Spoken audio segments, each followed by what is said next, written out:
Showtime! Welcome to the show. I'm Brent, Holland, and welcome one and all to Night Fright. Folks, tonight we're going to Mars in a real sense. You know, Mars has always been held in our imaginations in a romantic sense. Martians, for example, War of the Worlds comes to mind, and many, many others. There's Cydonia, for example, folks, that face of a rock that's on the planet. Were there Martians really there? Were inhabitants really there? A past life experience, perhaps, that people have migrated from Mars because it was a doomed planet to Earth? We're going to look at all that with none other than Rod Pyle tonight. Rod Pyle has a new book out called Destination Mars.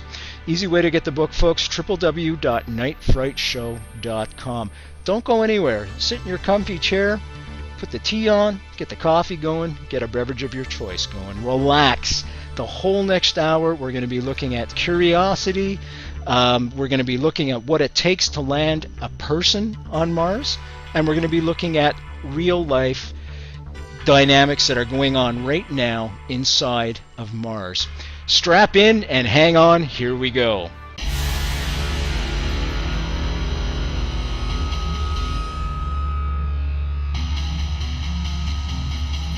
There is a time for question. There is a time for answers. There is a time for challenge. There is a time to speculate. There is a time for change. There is a time for truth. The time is now.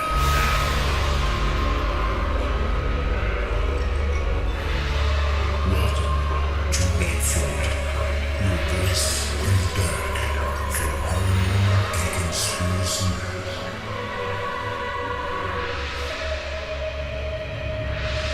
And now your host, Brent Holland.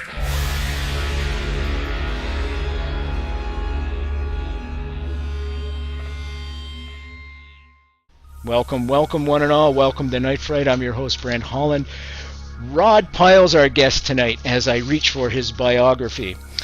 And that's not the right page. Rod, why don't we tell the people about yourself? And I apologize for that. Usually I'm more together. No problem. Primarily, I'm an author. I've written 4 books now, 3 on the moon and the space race, and then this one on Mars. And I'm currently working on another title about Mars, specifically about the mission of curiosity. Because I only live about 3 miles from JPL, so it's just up the street. It's perfect. I get to. Can you tell the audience what Can you tell the audience what JPL is? Jet Propulsion Laboratory is NASA's premier facility for unmanned exploration of the planets. There is a little bit of work done in some of the other places, but JPL has always been the home for the Mars program, Voyager to the outer planets, Mariner to Mercury, and so forth. So they abbreviated as JPL. So between books and TV documentaries, that's what I do. That's a lot. This is a fascinating book. It's a terrific book. It's called Destination Mars. Folks, www.nightfrightshow.com. Just click on tonight's guest book cover. That'll take you right to a spot online where you can order the book from the comfort of your own home. Let's get into it right away. Curiosity. That's the latest exploration vehicle to be sent to Mars. I was reading about it in your book, and the landing sequence is absolutely mind-blowing. Can we start there? Sure. I talk about science fiction becoming reality. Holy cow. And it actually worked. So could we talk about that? Absolutely. I remember when I first saw, before the 7 Minutes of Terror video came out, I saw the engineering drawings and I saw a couple of wireframe simulations. And I'm not an engineer by trade, but I have studied Apollo and the shuttle and all the unmanned stuff to great depth for these books. And I thought, huh? What are these guys thinking? Why? So I looked into it a bit, and it turns out because it was so heavy and so large, they couldn't do the traditional beach ball bouncy landing that they did with the other rovers, which did work really well.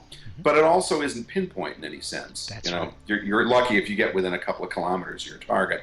So this fulfilled a couple of goals for them. One, it was for a big, heavy machine, and they only sent one. traditionally NASA has liked, when it can't afford to send Mars probes in pairs, because Mars is the hungriest planet when it comes to devouring unmanned spacecraft. America has about a 65 to 70% success rate. The Soviets had an 11% success rate, counting partial successes. So far, Europe and the ESA has had a 100% success rate, but that's only one mission. So you can see it's a hard place to reach. In the old days, we used to go into orbit first and then come down from there, which is a different scenario now because the rockets are smaller and the payloads are heavier. They generally, for orbiters, will do aerobraking. For the rovers, they just fire like a bullet straight out to Mars. Comes around once, bang, down the surface. So you got to get it right the first time, every time. Now Tough stuff. The logistics of sending anything to such a distance, can we talk about that? I mean, we're talking about sending something from Earth, I think it's 250 million miles, am I correct on that, to Mars? And that's it's an average, yeah. And at its closest point, which is once every 2 years, the mileage goes down. I think it's 35 million miles, is that right?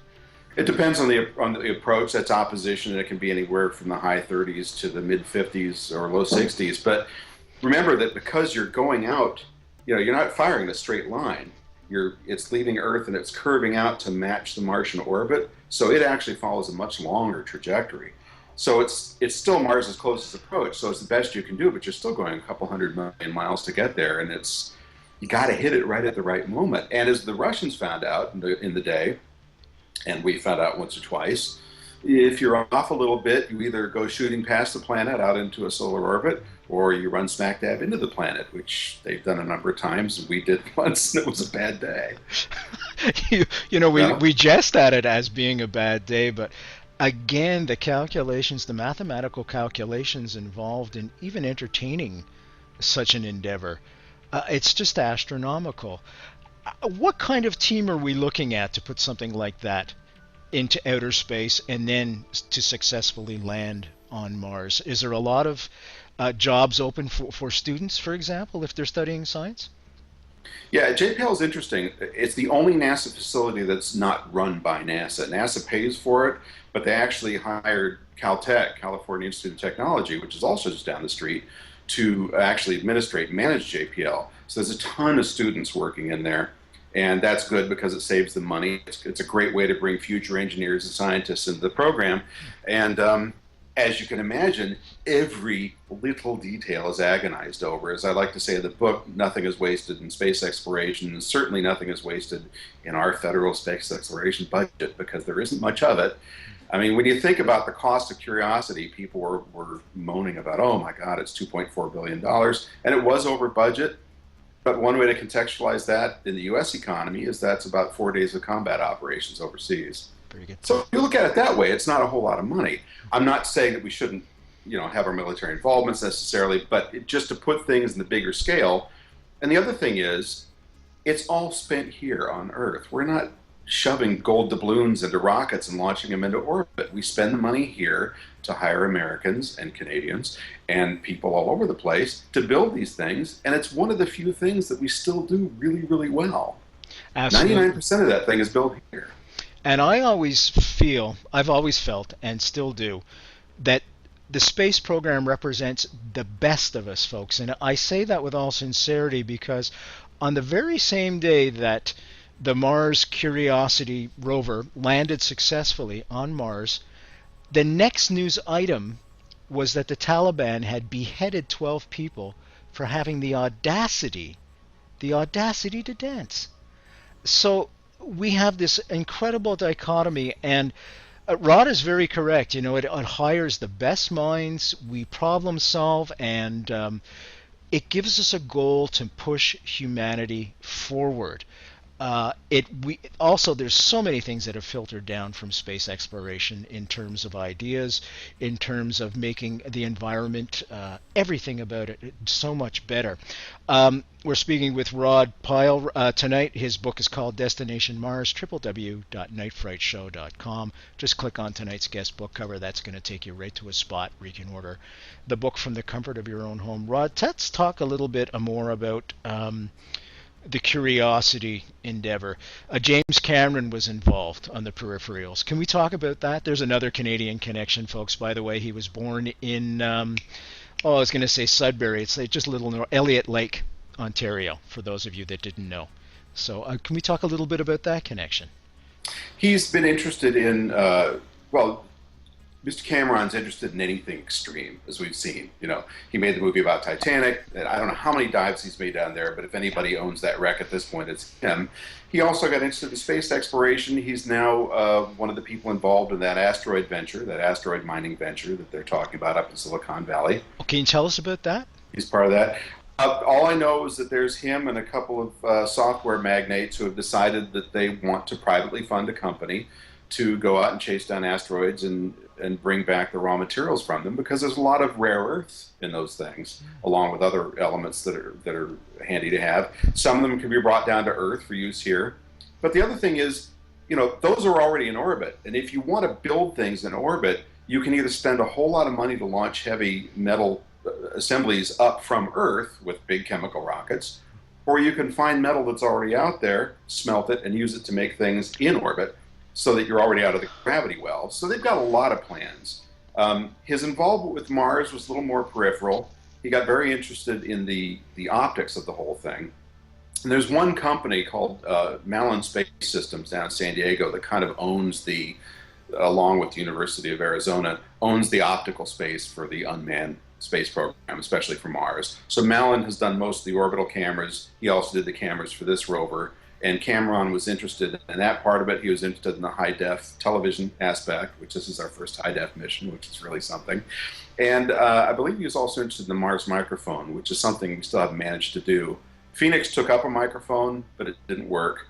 So we have yet to hear what Mars really sounds like. But when you talk about public relations, seeing it is wonderful. I think hearing it is one of those senses that'll really bring it home to people, even if it's just the lonely whistle of the wind. Agreed wholeheartedly. And I think by Cameron being involved too, it's going to raise the perspective and perhaps the interest of folks right around the world. Now, one of the things that I was surprised at, we're going to go back to the landing here for a second, was that the parachute opened and then it stopped and released, and these jets take over and the thing hovers and then drops it down. Now, the reason why, if I understand correctly, was because there's just not enough atmosphere for a parachute. Is that correct? Well, there's a couple of things. They're entering at such a high speed that, the parachute can only slow it so much, and then the rocket pack takes over, and of course a parachute would never slow it to a hover, and they wanted to be able to slow to a hover, and that crazy contraption, those 6 tethers that lowered the thing, the whole point was, look, we don't want to get down too close to the ground with these rockets and contaminate anything. Now with Viking in the 60s, they actually did land with the rocket engines running, but they were 18 little tiny nozzles on each one, so it didn't disturb the ground too much. But as they've learned more and more, they're really trying to have a planetary quarantine on Mars so that we don't introduce any foreign items, including the chemicals that are involved in these engines, which are usually either hydrazine or some other kind of toxic chemical. So this way, this as you said, this framework, this rockets, this backpack, was able to slow it down to a hover, hang there long enough for those tethers to lower it. Then pyrotechnics had to fire, and they had over 100 of them to release those. If just one of those pyros hadn't fired, that thing would have gone off, dragged the rover sideways for a couple of miles, and end of mission. So it was amazing. And up at JPL, I wasn't in the control room, I was in the press center, which is next door, but we could see the control room from where we were. And of course, the big cheer was when they said we're, touchdown nominal, we're on the ground. But prior to that, when they said Sky Crane has deployed, the whole room exhaled at the same time because people knew what it was and they thought, oh my God, it worked. That's really something. Even some of the engineers. Yeah, it was really touching too, because as you're watching that video right now, folks, you can see the people are crying. And well deserved, I mean, they've put their life and soul into this, into creating something special for mankind, and it has succeeded. And kudos all the way around. It's exciting stuff going to outer space. Okay, let's talk about that atmosphere some more. Is the atmosphere on Mars able to sustain life? Let's start off with human life, and then I want to talk about perhaps plant life, and then we'll go even lower than that to microbiology. Okay. It's really thin. Back before 1964, when the first Mariner went out there, we weren't really sure. We had done telescopic measurements and spectroscopy as best we could, but it still wasn't really clear how thin it was. Now we know it's just a couple of bars. It's tiny. So it's like a thousandth of the pressure of Earth's atmosphere. So not only can you not breathe it, but if you stand outside in that, you know, the nitrogen begins to bubble out of your blood and so forth, so you have all kinds of problems. So it's definitely a pressure suit environment. It's also kind of toxic because there's a lot of perchlorate in that soil. Oh, I didn't know. Yeah, which is like what you do to get blonde hair. You don't want to be breathing that stuff. So between and of course, it's also such low pressure that water evaporates on the surface instantly, it just boils off. So the water in the ice that they're finding is below the surface and it's locked up as ice and so forth, or on the polar caps. So it's still a pretty hostile environment. And again, before we went up there and took a look, there was this thing called the wave of darkening that they would talk about, where we'd see certain seasons of the year, a vaguely repeated pattern of towards the central bands of the planet. It looked like it was greening up. We think now it was probably dust storms. The hope was that it was plant life. Turns out, as far as we can tell, it's not. Microbes, lichens, real low forms of life like that are a possibility, and boy, got our fingers crossed, you know. And there still is not a definitive answer. There's still debate going on about the Mars meteorite, if you remember that, up in Antarctica, or down in Antarctica.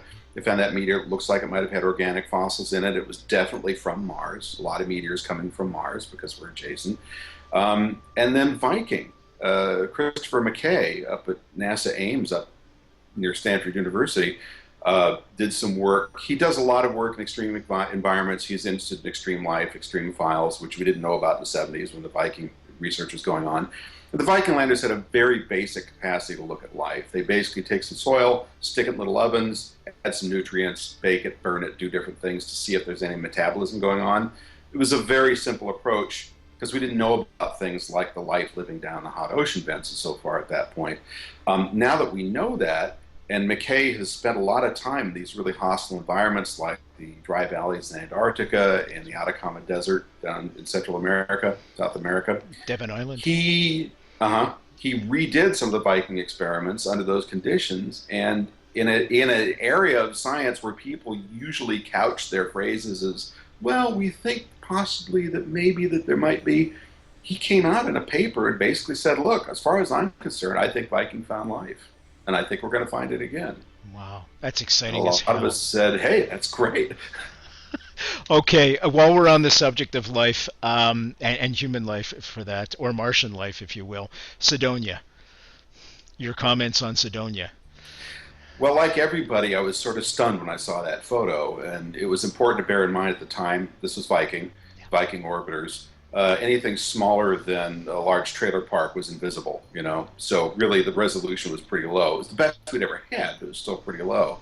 So for many, many years, as you know, the debate went on as to, is this a natural feature? Is this something artificially created? Is it a message to mankind? What is it? Then the new orbiters got up there, latest being the Mars Reconnaissance Orbiter with the incredible high-definition cameras they have. And when you look at it through those cameras, it's a weathered feature that obviously has been attacked by a lot of wind, possibly water, that's got canals and grooves and wearing in it, and it doesn't look much like a face anymore. Believe me, we all wish it was. No kidding. Yeah. But there's still people, you know, that say, well, I think NASA's conspiring to cover this up because they're afraid it would shock people too much. And to that I say, you know, up until a few years ago, I think you could entertain that argument, but now the Europeans, primarily the French and Italian and British and other countries, but mainly the French with the ESA, have an orbiter up there. The Russians are involved with that too. And I think if they found life up there, the French would be more than happy to say, the Americans are covering it. Look what we found.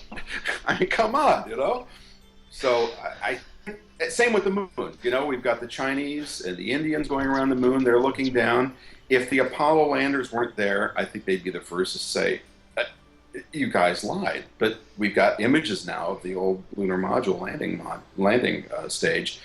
So Cydonia, you know, again, it would be great if it was, but I've gone through hundreds and hundreds of photographs. Anybody who's looked at Google Mars has gone across the surface in great detail. And I don't see that, and I certainly don't see the pyramid city that he had. I think it was adjacent, Hoagland had adjacent to that.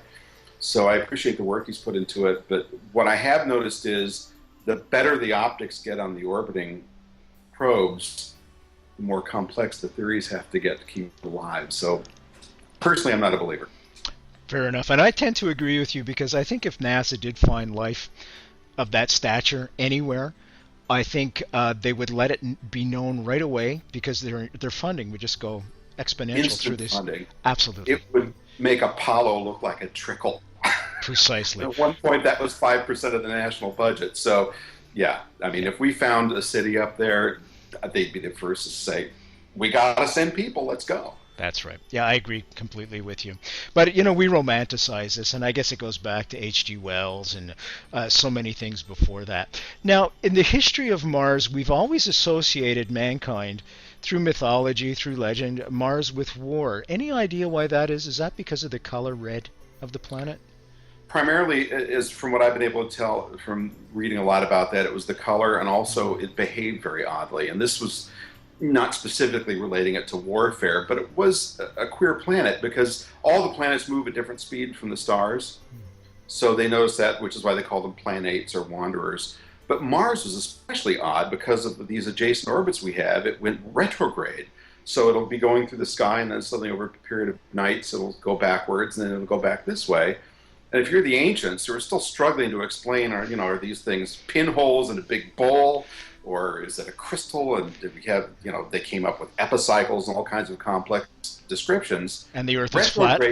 Yeah, retrograde messed up everything. So Mars was really a troublemaker. But I think primarily it was, especially when you think back, I mean, we've grown up in cities. We can see Mars, but not very well. But if you do get out to the country, really far away, which is hard to do now, in a true dark night sky, Mars comes up. It's really red, and especially during opposition, it is really red, and you can actually see it as a disk, and it's breathtaking. If you haven't had a chance, it's worth seeing. And that's when you can begin to understand why ancient people looked at it and said, this is something different. Yeah. And it's the same color I get when I cut myself. There you go. So it's probably here for a bad day. And they drew that correlation right between the two. Folks, an incredible, exciting subject tonight with a great guest. Rod Pyle's our guest. He's got a new book out called Destination Mars. Easy way to get it, as always, www.nightfrightshow.com. Just click on tonight's guest book cover. That's going to take you right to a spot where you can order this book from the comfort of your own armchair. And settle in, folks. Lots of time left. Get the coffee going, get the tea going, beverage of your choice. We're discussing all things Martian and the logistic it takes to get from our little blue planet all the way out to the red planet and land the sucker successfully. Think about that. I mean, when you're going to go take a car trip on the 401 or elsewhere in the country along the Trans-Canada, think of the logistics behind. You got to make sure there's gas in the car and I was going to say lighter fluid, windshield washer fluid. The kids have all their toys, etc. Got the right movie plugged in. That's essential. But think of those logistics. Did I pack all my proper clothing? Now, you don't have to worry about air. You don't have to worry about water. And primarily, you don't have to worry about water or food. But you've got to bring all those things with you if you're going to go as a human being to this planet. And that's where I want to go next, Rod. What are the logistics involved in actually doing a crewed, if you will, and the crew is spelled CREWED, landing on Mars. Now, also, I forget who I was interviewing. It could have been Doug Osheroff I had mentioned before. We were talking about the logistics of doing that, and we were talking about why there has been no manned exploration of Mars. And he said, well, for one thing, it's cost. The other thing is the logistics behind it and the risk to human life. He said, we're getting as much information as we need through these excursions like Curiosity, the Mars rover, etc. Do you follow that as well, or do you think inevitably at one point we've got to put a human foot on the surface of Mars? I think it's a really wonderful discussion, and I think we do get a lot of results back from the rovers. However, they're very slow. They're very limited in what they can do. We lost Spirit because it got stuck in a sand dune. If there was an astronaut up there, he could have gone over and given it a swift kick like a bad dog and off it goes. So, it's a lot easier if you have people up there. Getting them there is the hard part. But I think there's another part to that argument. The logic, when you talk about, okay, the robotic program is working well, it's a lot cheaper, that appeals to this. But when you talk about the heart and the soul, we want to go. I think we all want to go. I think even people that don't know much about the program are excited about going. Going back to the moon would be very interesting, kind of stimulating, kind of exciting, although we've done it. Going back in a meaningful way would be great, but going to Mars is a big deal. And we've been talking about this in a technical sense since the 50s. Wernher von Braun wrote a book called Das Mars Project, in which he laid out exactly how to do this. Now, for the day, it was a little ambitious, even for now. I think he had 30 spacecraft in orbit to assemble these monster fleets to go out to Mars and so forth. But the math was right. The ideas were headed in the right direction. By the time Apollo was flying, I remember seeing a plan by Rockwell, North American Rockwell, shortly after the Apollo flights for the Apollo Applications Program, which is the follow-on. You know, we had built this hardware, the biggest rocket in the world that actually worked. The Russians had one slightly bigger, but they kept blowing up. So we had the Saturn V, we had the command module, we had the lunar module, we had all this technology. We had developed the ideas for Skylab, which would give you a huge habitation module for interplanetary travel. Not many people know about it, but NASA had actually fielded a plan to send a crew around Venus. They're not going to land there because it's a really lousy place to go, but they were going to go do an orbit and then come back. But they thought about it and said, you know, we can do that with unmanned probes. Mars is different. You can land there. Mars is the one planet that reminds us of home. You can't land on Jupiter. You'll get crushed like a bug. You can't go up to Neptune because it's a gas giant. You could stand on Pluto, but who wants to? So you basically got as solid planets with atmospheres that won't destroy you instantly. Mars and Mercury. Well, Mercury's hot. Who wants to go there? So Mars is the sole remaining place, and there's enough problems getting there. So anyway, in the 70s and 80s, they had other plans that could have worked. What we didn't know then were some of the difficulties in terms of interplanetary radiation. The radiation exposure was huge, and it could take a decade or more off your life heading out there. So they've got to do work on shielding and long-term exposure to that, which can be done with water, it can be done with metal, it can be done with a lot of things that would jacket the spacecraft to cut down on that. But I'm sort of mixing up my answer here. I think we have to go. I think there's no question we have to go. It's just a question of who does it and when. And, you know, the United States is sort of fiddling around with this space program right now. We're building a capsule. It's very cool. It's a 4 to 6 man capsule. But we don't have a rocket to put under it unless we buy them from SpaceX and Elon Musk.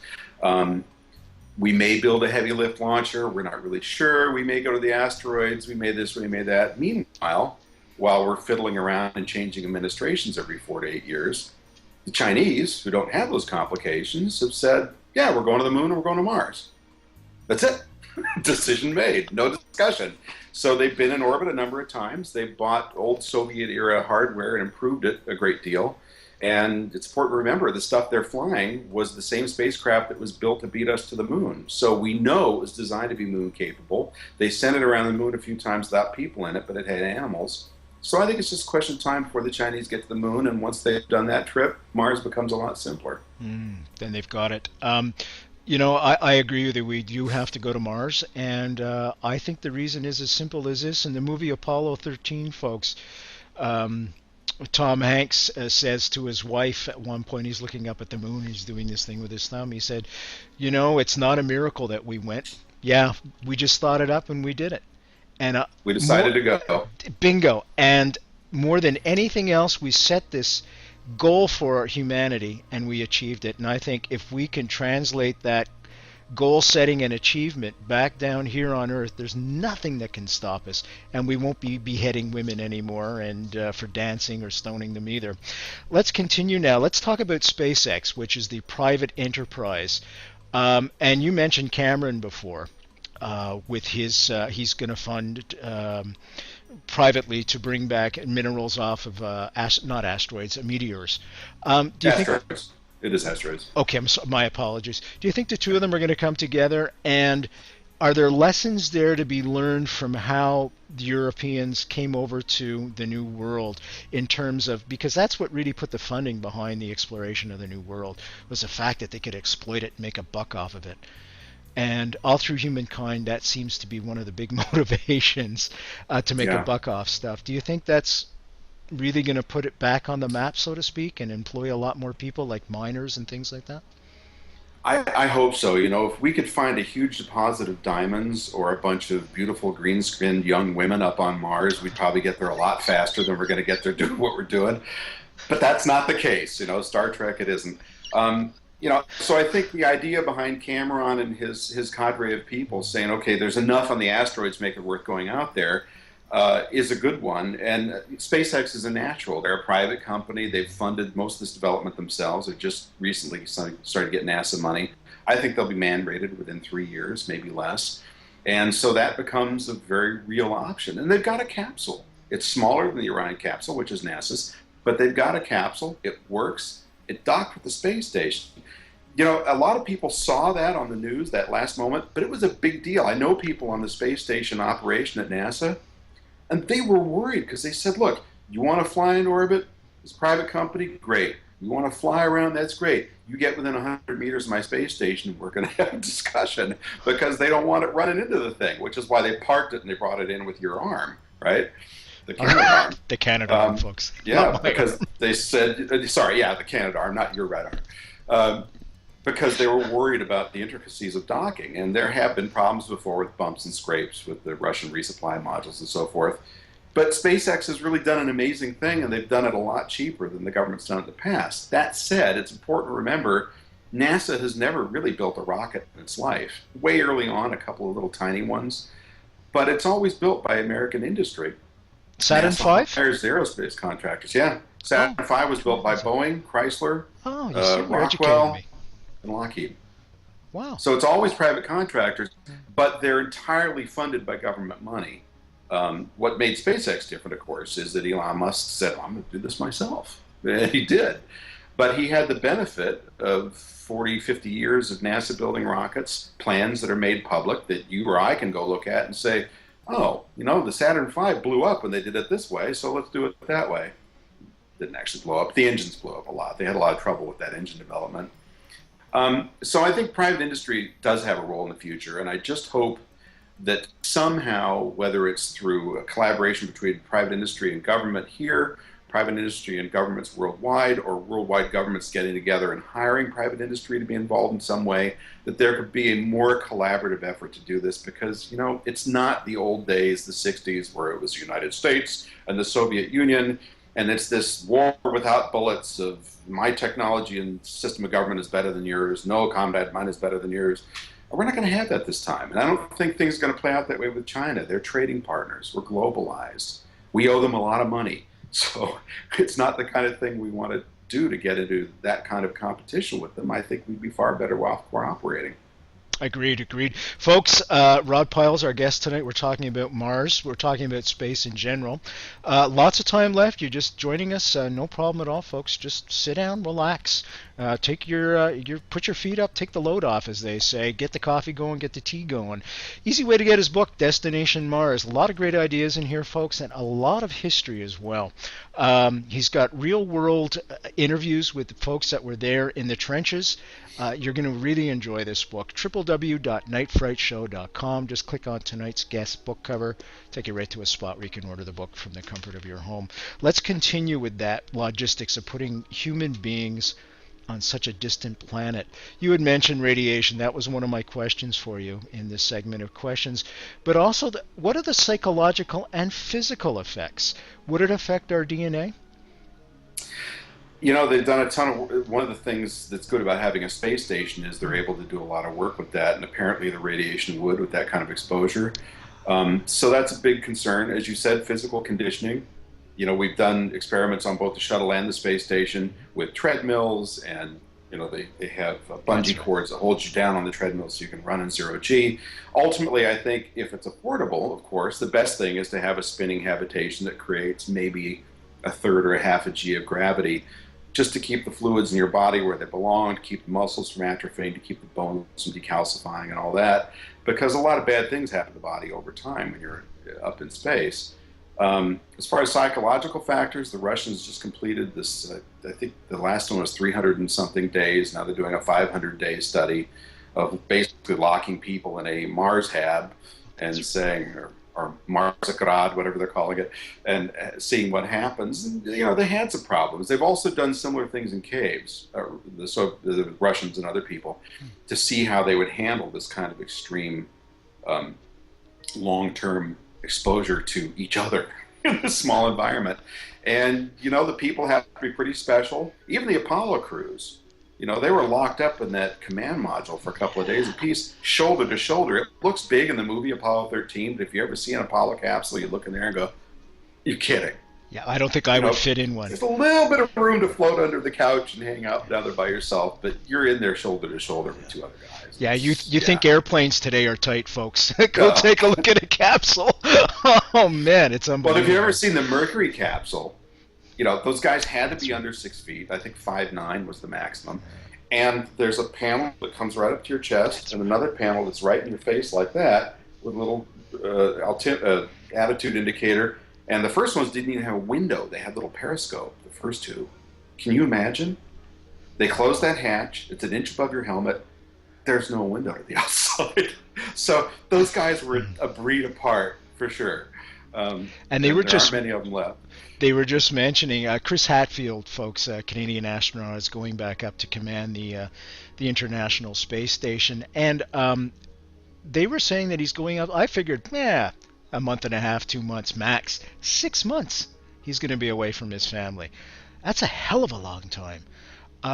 There's all kind. I got to ask you this, and because the world needs to know, how do astronauts go to the bathroom? There's another question from Apollo 13. Yeah.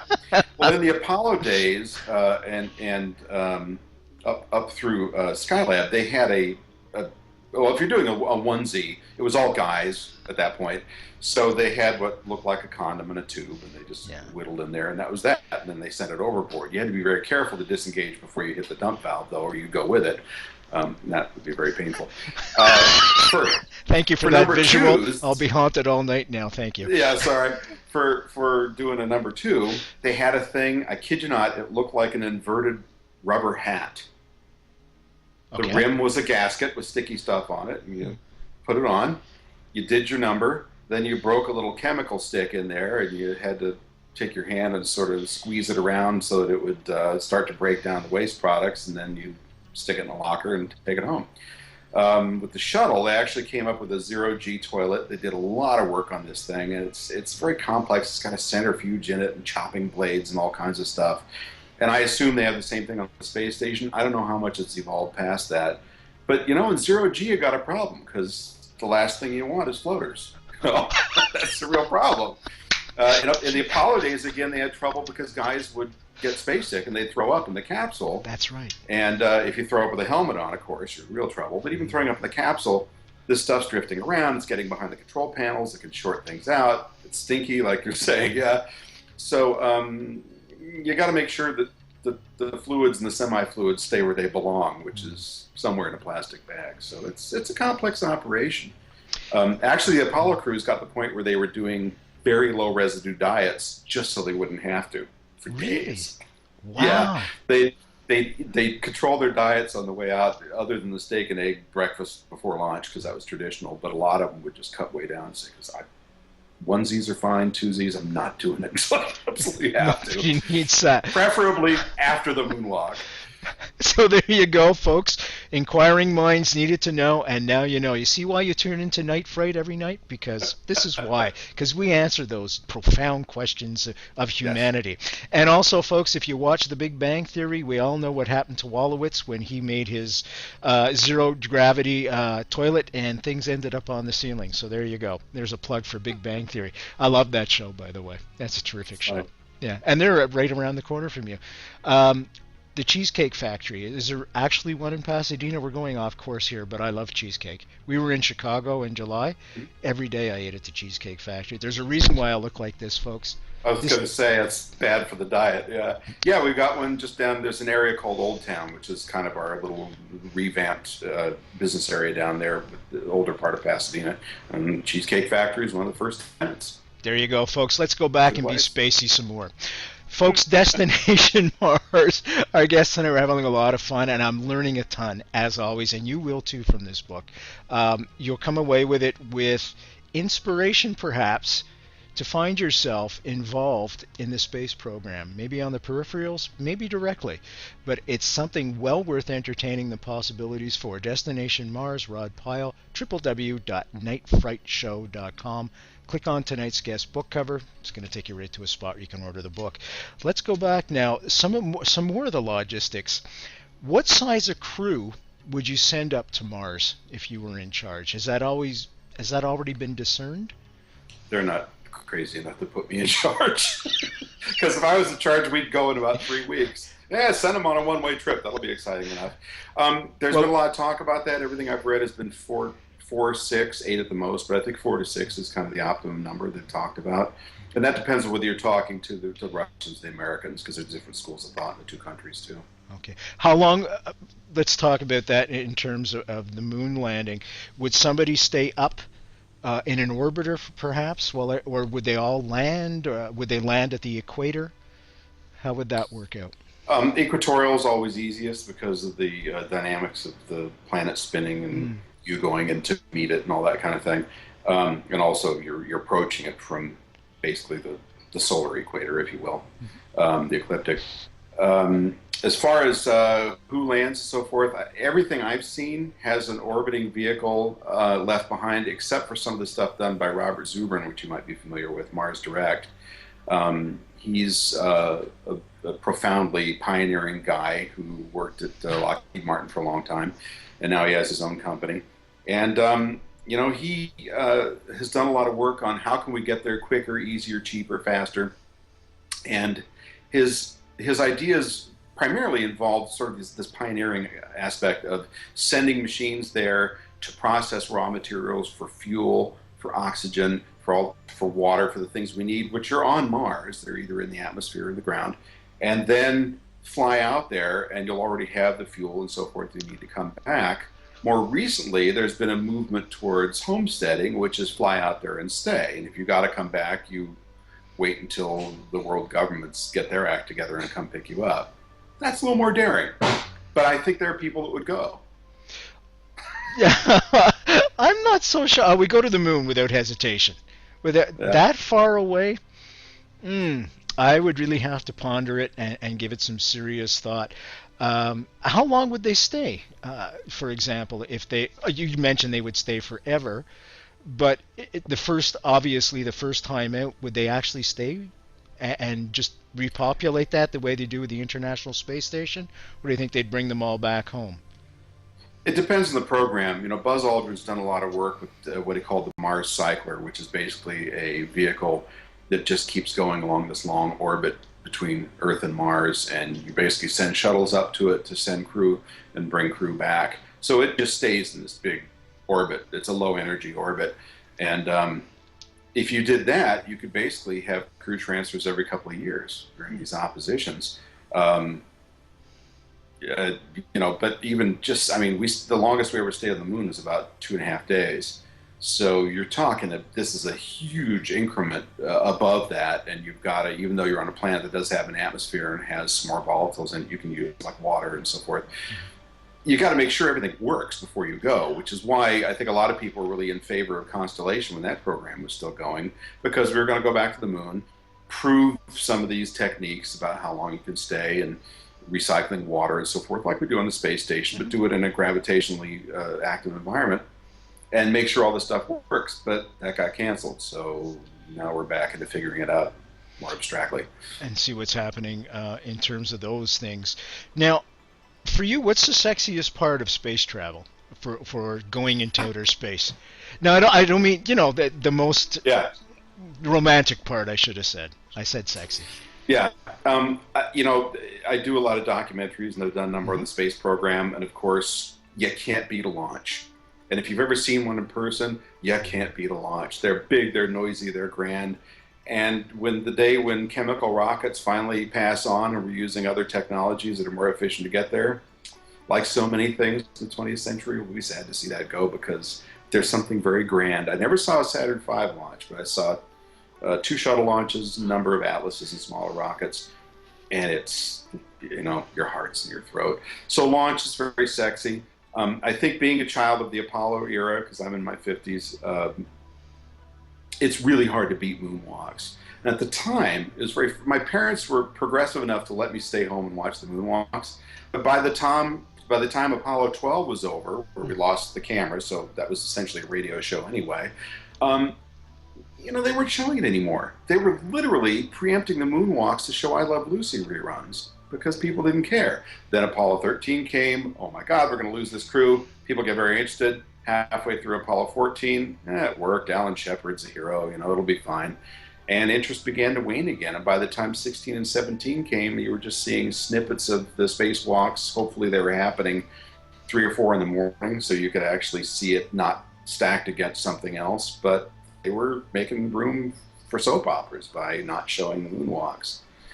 So I was in love with that stuff. Now, of course, you can buy that material and watch it, and I have a guilty confession to make. Every couple of years I sit down and make a pot of coffee and get some snickerdoodles or something and sit and watch hours of moonwalks because it's just the coolest thing. It really is. And they had fun up there. It's not just science. I mean, the science is the important part, but those guys were really interesting, funny people, and they had a blast. Yeah. And it's infectious enthusiasm. When you hear them, especially Apollo 16, Charlie Duke joking around, "Hey, John, stop hitting me with your elbow. Doggone it, you old dog," and this kind of stuff. It's amazing. It really is. It truly is. And folks, just to let you know, I had dropped Sudbury before. I had mentioned Sudbury. Sudbury was one of the places that the Apollo crews went to practice working and walking on the moon, quote unquote, because the rocky environment led to people being encompassed in that type of environment. Now, I wanted to talk a little bit more about that, the parallels between certain spots on the Earth for them to practice, if you will, and certain spots on Mars, and Mars in general.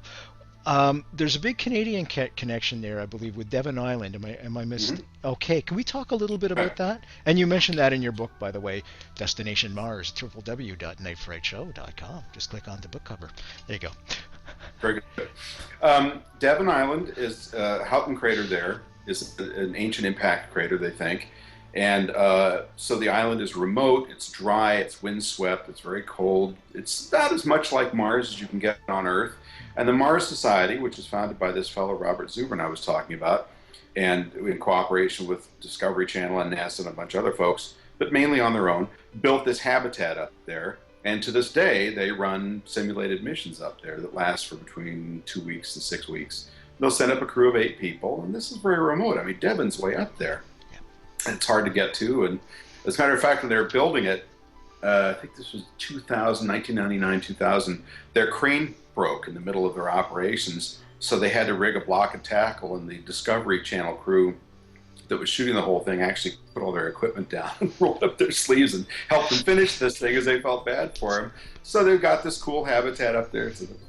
And like I said, they've been running crews ever since. They also have one in Utah, down in the Moab area. Which is a little easier to get to, and so they're able to keep people there year-round. Devon Island is seasonal.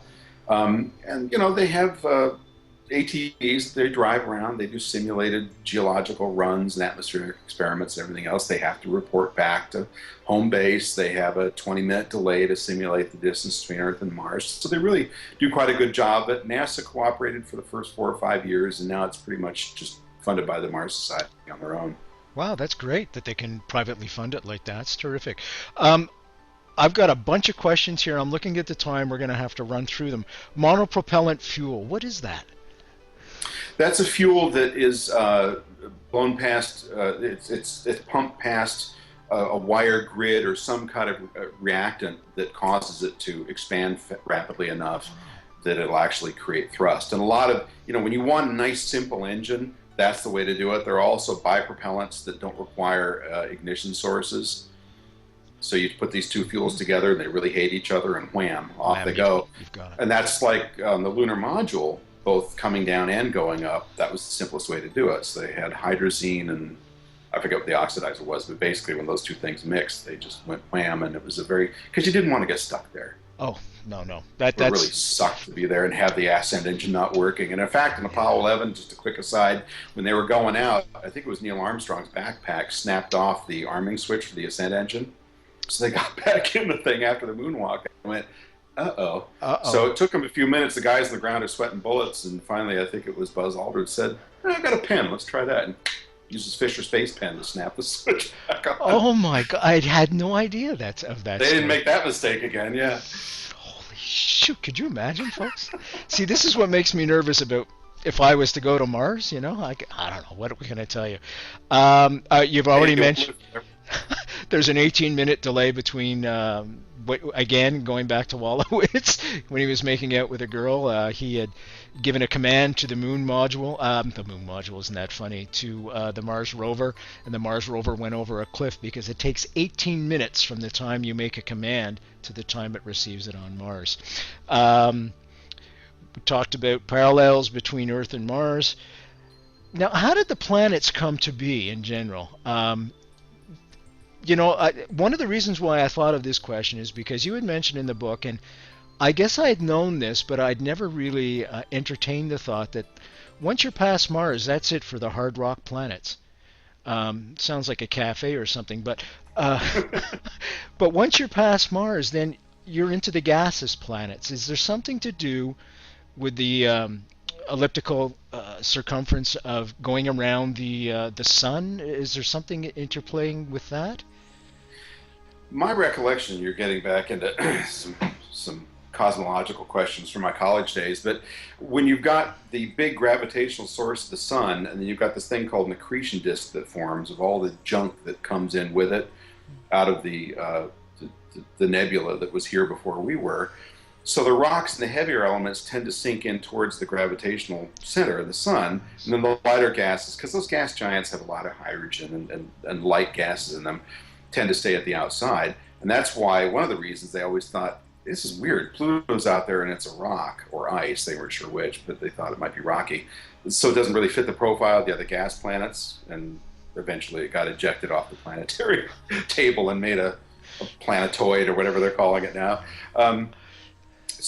But yeah, it's because you look at the asteroid belt, which as far as we know is a planet that just never got its act together to form into being a planet, and that's what the whole solar system was like at one point. It was just all these drifting rocks and gases and carbonaceous chondrites and things, and they came together, and lo and behold, a few billion years later, critters came on Earth or Mars. Not sure where they started. There's actually an interesting school of thought called panspermia that says life comes from elsewhere, and part of that theory, body of theory, is that since Mars settled down first while Earth was still going through its temper tantrums of evolution of an atmosphere and so forth, but there's some very smart people who think, I think that microbial life started on Mars.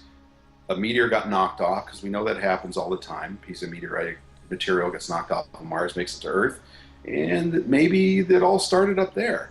So if we do find microbial life there that has similar structure to what we got down here, now you've got some serious questions philosophically, theologically. It becomes a very interesting conversation, and I'm hoping we find something. It's an exciting time, isn't it, to be exploring Mars, because as you say, it's going to answer a lot of questions.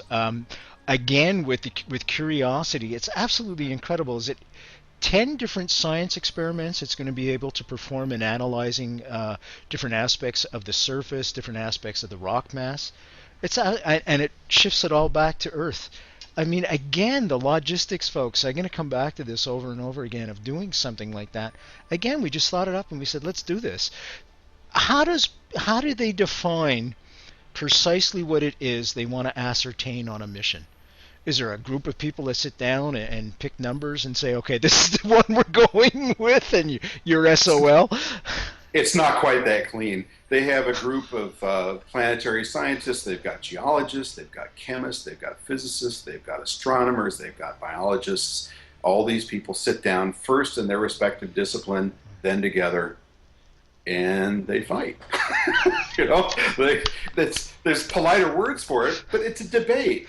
I mean, the same thing for the landing site. You want to be safe, but you want to be interesting. So the geologist is saying, well, but the really cool stuff's over here. But the flight engineers are saying, yeah, but there's a lot of rocks there. We want to land somewhere flat. So they have to pick something in the middle, which is why the surface of Gale Crater looks kind of like a dirty Walmart parking lot when you look out there, and there's a few rocks and things, but it's this big flat surface, and you got to drive a long way to get to exposed rocks. But as it turned out, it was a very excellent choice.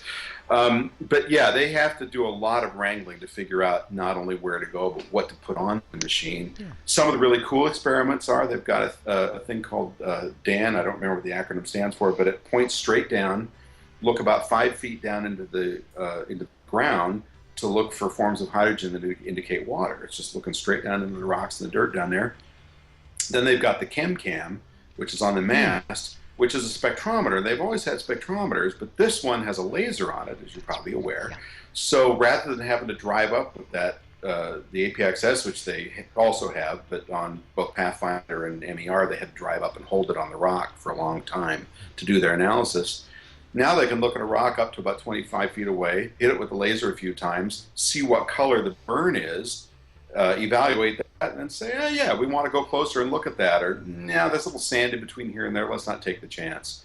So, and then there's stuff that can define prebiotic forms of organics and so forth. So while it's not a life science mission per se, it is a pre-life science mission, if you will, to look for environments and chemical combinations that could support life, and that might support life, and that they might be able to find forms of carbon that would indicate that there had been some kind of metabolizing life form there. So it's very exciting, and like you say, there's a lot of forethought, amazing design, and that's one of the reasons it was so big, because they want to put all this stuff on there. Some things you can only miniaturize so far. If you're going to have a machine that's going to dump dirt into a little vial and look at it, beyond a certain point, you just can't make it any smaller. And I'll add, all this is being controlled by a computer using a PowerPC chip, which is the same thing that Macintosh used, baseline from about 2000. It's only about 35 megahertz. It's slow. But it was the newest thing that had been radiation tested, hardened, militarized, and the version they bought was about $250,000. So it's different than the ones you and I get. Yeah, I would say it. That kind of I couldn't afford a computer like that. That's for sure. But that's incredible. Folks, space represents the best part of mankind because it brings us all together under one umbrella. Finally, in a common goal, and that goal is to move humanity forward. And that's what I want you to remember. Our guest tonight's been Rod Pyle. His book is called Destination Mars, www.nightfrightshow.com. I want to thank you all for joining us. See you next time.